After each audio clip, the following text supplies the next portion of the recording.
तो कैसे हैं? उम्मीद कर रहे हैं कि ठीक एवं स्वस्थ होंगे।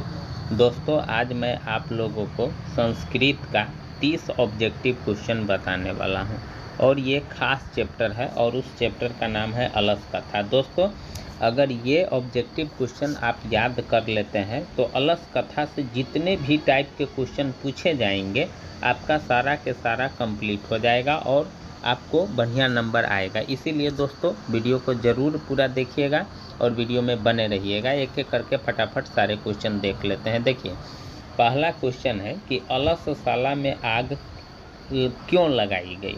अलसशाला में आग क्यों लगाया गया? तो दोस्तों, आलसियों की परीक्षा करने के लिए, यानी असली आलसियों को चिन्हित करने के लिए। ठीक ना? तो इसका सही ऑप्शन कौन हो जाएगा? बी हो जाएगा। चलिए अगला क्वेश्चन देखते हैं कि अलसशाला में आग लगने पर भी कितने लोग नहीं भागे? तो कितने लोग नहीं भागे? तो 4 गो लोग उसके अंदर रह गया था।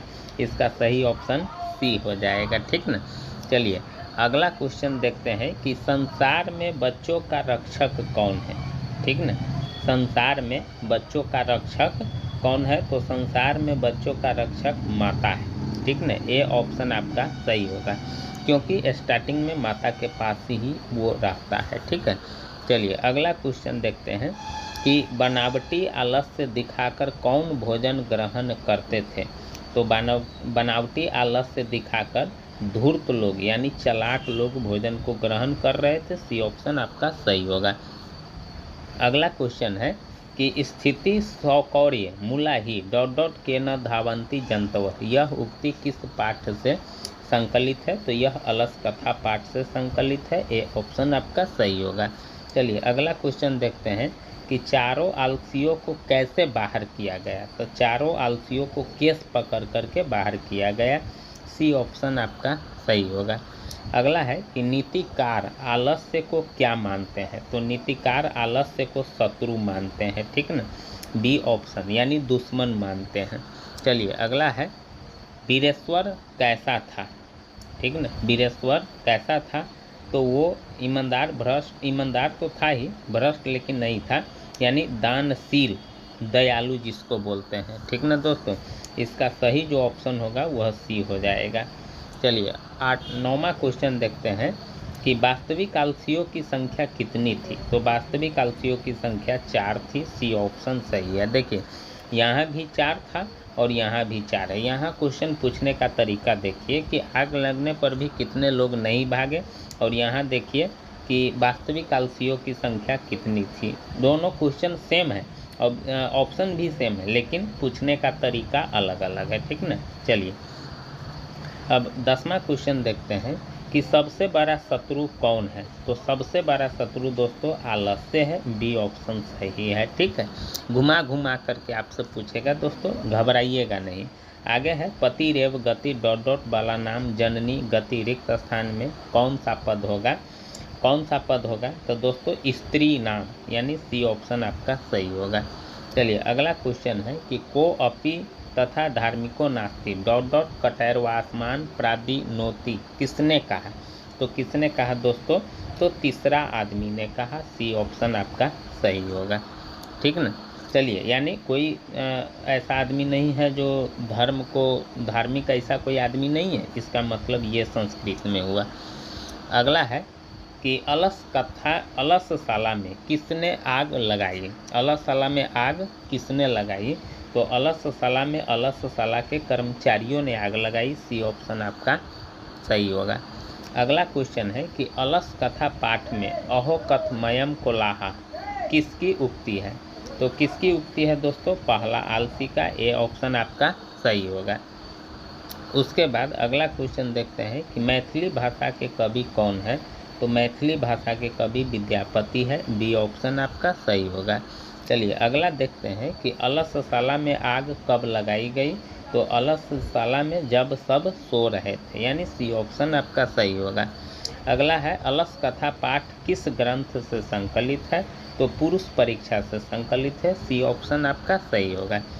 उसके बाद है अलस कथा कैसी कथा है? तो अलस कथा जो है वह व्यंग्य कथा है जो सीधा लोगों को समझाया जा सकता है। डी ऑप्शन आपका सही होगा।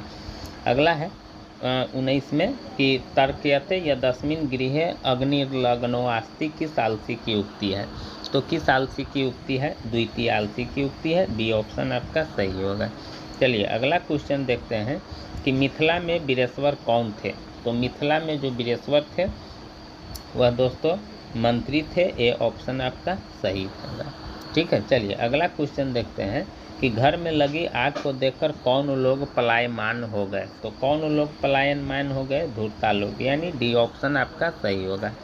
अगला है अलस कथा अंतर्गत मिथिला में कौन मंत्री थे। तो कौन मंत्री थे? तो वीरेश्वर थे मंत्री। ठीक है ना, सी ऑप्शन आपका सही है। अगला है अलस कथा पाठ के रचनाकार कौन है। तो अलस कथा पाठ के रचनाकार विद्यापति है। ए ऑप्शन आपका सही होगा। अगला है धूर्ता कृत्रिमाला से दर्शित्वा भोजनम प्राप्नुते रेखांकित पद का प्रश्न निर्माण क्या होगा। तो क्या होगा दोस्तों? तो ये किम, यानी बी ऑप्शन आपका सही होगा। उसके बाद है कि नियोगी पुरुषा अलसायाम वहनी दापित्वा निरूपयामासु रेखांकित पद का प्रश्न निर्माण विकल्प से चुन करके कीजिए। तो कुत्र होगा। ठीक ना, सी ऑप्शन आपका सही होगा। चलिए अरे अये वचाला कति वचनानि वक्तुम शक्नतु किस आलसी की उक्ति है। संस्कृत में है दोस्तों, ये चतुर्थ है। क्या बोलते हो? चुपचाप सो। उसके बाद इसका सही ऑप्शन डी हो जाएगा। अगला है 27 कि वीरेश्वर कहाँ का मंत्री था। तो वीरेश्वर दोस्तों मिथिला का मंत्री था। डी ऑप्शन आपका सही होगा। उसके बाद अगला है 28 कि बाला नाम गति रिक्त स्थान की पूर्ति उचित विकल्प से करें, यानी जननी। बी ऑप्शन आपका सही होगा। उसके बाद 29 है कि अलस शाला में कितने लोग सोए हुए थे। तो अलस शाला में 4 लोग सोए हुए थे। वैसे सोए हुए थे तो बहुत लोग, लेकिन जब आग लगाया गया तो उसमें सिर्फ 4 लोग ही। ऑप्शन यहाँ 4, 3, 5, 7 है। ठीक ना, तो इसमें से सही ऑप्शन आपका ए होगा। ठीक है, चलिए 30 लास्ट क्वेश्चन है। ठीक ना दोस्तों, यहाँ देखिए वीरेश्वर कारुणिक मंत्री आसित प्रश्न निर्माण के लिए रेखांकित पद पर कौन सा पद होगा। प्रश्न निर्माण के स्थान पर कौन सा पद होगा। तो कौन सा होगा? तो दोस्तों की दृश्य, डी ऑप्शन आपका सही होगा। दोस्तों इस प्रकार से जो अलस कथा जो चैप्टर का था वो इसी प्रकार का क्वेश्चन पूछा जाएगा। अगर ये 30 क्वेश्चन आप कमांड कर लेते हैं तो इस चैप्टर से आपको नो टेंशन ऑब्जेक्टिव के लिए। ठीक ना, तो फिर मिलेंगे दोस्तों अगले वीडियो में। तब तक के लिए थैंक यू, धन्यवाद। हंसते रहिए, मुस्कुराते रहिए और परीक्षा की तैयारी में लगे रहिए।